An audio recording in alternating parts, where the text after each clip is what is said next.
अच्छा सर, आपका परिचय? मैं धर्मवीर सिंह राही, संवेदना फाउंडेशन से। अच्छा, आपने देखा है आज पूरे विश्व में राम मंदिर को लेकर बहुत चर्चाएं चल रही हैं, उस पर आप लोगों के क्या विचार हैं? देखिए, राम मंदिर का निर्माण हो रहा है, एक बहुत अच्छा काम है। सनातन संस्कृति का एक बड़ा एक आधार बन के तैयार हो रहा है, इसकी बड़ी खुशी है। लेकिन कहीं कहीं कुछ कटुताएँ भी लग रही हैं कि जैसे जगत गुरु शंकराचार्यों का देश हमारा सनातन संस्कृति को मानने वाला देश है, जहाँ संतों की पड़ में पूजा होती रही है, जहाँ बिना संतों के कभी कुछ होता नहीं है, और संत ही एक हमारी धार्मिक संस्थाओं के और सनातन के एक मूल आधार है, और उनके अनुपस्थित रहना ये कुछ थोड़ा अजीब सा लग रहा है।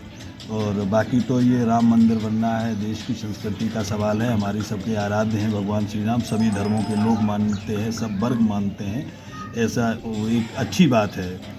और दूसरा ये है कि जहाँ तक हमारा अपना मानना है कि सरकार का सर्व साधु संतों को सनातन संस्कृति के जो परम पुरोधा हैं उनके आधार पर, उनकी राय के अनुसार, क्योंकि ये पावन पुनीत कार्य है, इसलिए उनकी सहभागिता मैं समझता हूँ बहुत आवश्यक है। देखा है कि कुछ संत लोग इसका विरोध भी कर रहे हैं कि सही समय नहीं रखा गया है प्राण प्रतिष्ठा के लिए, कैसा आप समझते हो? भाई, संत यदि कह रहे हैं, संत हम लोग पहले कह चुके हैं कि ये संत हमारी मूल संस्कृति के आधार हैं। भाई, प्रकृति सनातन है, सनातन ही प्रकृति है।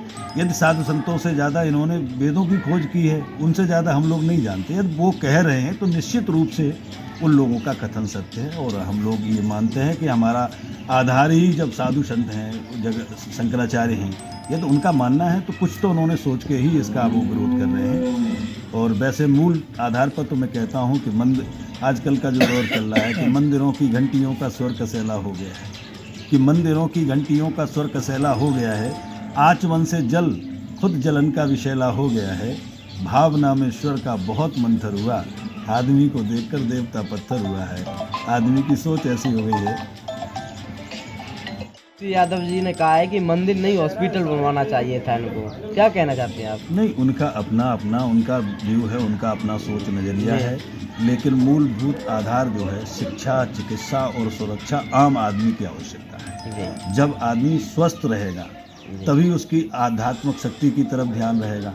तो ये उनका कथन में उनका अपना जगह सही है, मैं मानता हूँ इसको, क्योंकि प्रत्येक व्यक्ति को स्वस्थ रहने के लिए अस्पताल की ज़रूरत है, पढ़ने के लिए स्कूलों की ज़रूरत है, शिक्षा की ज़रूरत है, सुरक्षा की ज़रूरत है। ये हमारी नैतिक हमारी जो मूल आवश्यकताएं हैं, शिक्षा है, चिकित्सा है, तो ये इनका आधार होना चाहिए। ग्रामीण अंचल में तमाम, अब मैनपुरी जनपद की ले लीजिए, मैनपुरी जनपद में 104 पद चिकित्सकों के 23 लाख की आबादी पर, और मात्र 46 चिकित्सक हैं। और सबसे बड़ी बात है कि 15 साल से कोई हृदय रोग विशेषज्ञ मैनपुरी में नहीं, जबकि 5 लाख डायबिटिक मरीज हैं। सरकार का ध्यान इस तरफ नहीं है। मैं तो कई बार मांग कर चुका हूँ कि मैनपुरी ज़िले में आज तक हृदय रोग विशेषज्ञ नहीं है, और जहाँ हृदय रोगी होते हैं, जहाँ पर जो आदमी डायबिटिक होता है, वहाँ हृदय रोग चिकित्सक आवश्यक है। आपकी बर्न जो प्लास्टिक सर्जरी है उसमें चिकित्सक नहीं है, मैनपुरी में ही नहीं है। तो ये मेरा मानना है कि चिकित्सा आज आम आदमी की, गांव गरीब की बहुत बड़ी ज़रूरत है। और तो इस तरफ कहीं ना कहीं आपका कहना है कि मंदिर के साथ साथ हॉस्पिटल भी जरूरी है? नहीं, बिल्कुल हमारी मतलब आराध्य हैं वो भगवान राम में, इसको दो राय नहीं है कोई, हमारी सर्व समाज के आराध्य हैं।